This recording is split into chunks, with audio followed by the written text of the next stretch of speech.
Hi, this is Dr. Kayla Wholey. Today I want to talk about depression. But not so much of the depression that's been there for a while with you. Not something like diagnosed depression, which could get worse in this time. We have to accept the fact that it's like the immune system. When your immune system is weak, you're more actually prone to those kind of viruses and those risks associated with bacteria and things like that. It's similar with mental health.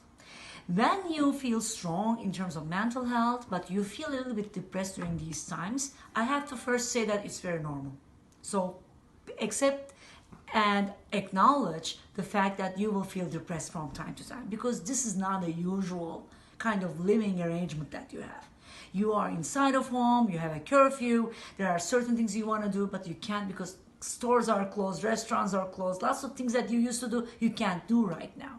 So first know that depression might kick in, but it doesn't mean we can't do anything about it. There are so many things we can do. First of all, let me tell you how it kicks in.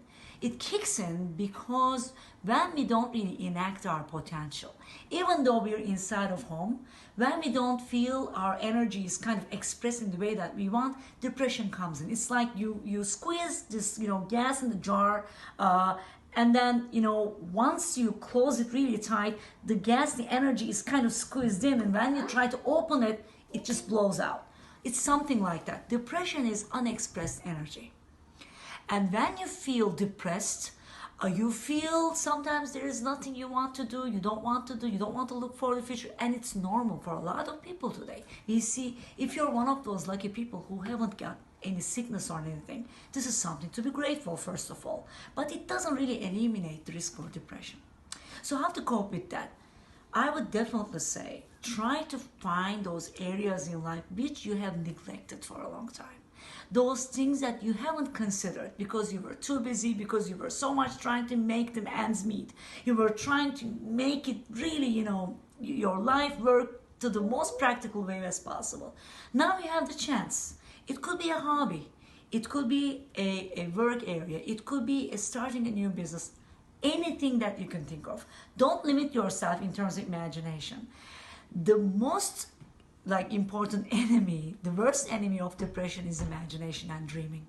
So usually we say, when I say and talk to my clients and my students in my workshops, when you dream, you open up the possibility for a new reality which you haven't even considered before. It all starts with imagination. So use a lot of, I would say, guided imagery. Go to YouTube and find those videos that will help you go more into that state. Go and find out, write down those things that you haven't been able to write down before. Some people start to write in these certain times. Some people become wonderful readers about certain novels that they never had a chance to read. Some people go and watch those movies that they never had the time to watch. So it depends on the type of things that you really want to do. Depression is the enemy of wants and desires. When you create a block over your wants and desires, depression comes in. It's not because you don't have wants, you don't have any wants and desires. It's because you're kind of limiting those. You're kind of putting a veil in front of your internal desires, which is like the ignited fire inside of you. Don't let it go away, because it's, as humans, even though we're locked in, even though we should be indoors most of the time, it doesn't mean that imagination has to end. It doesn't mean there is no future. There is a future, and there will be a future.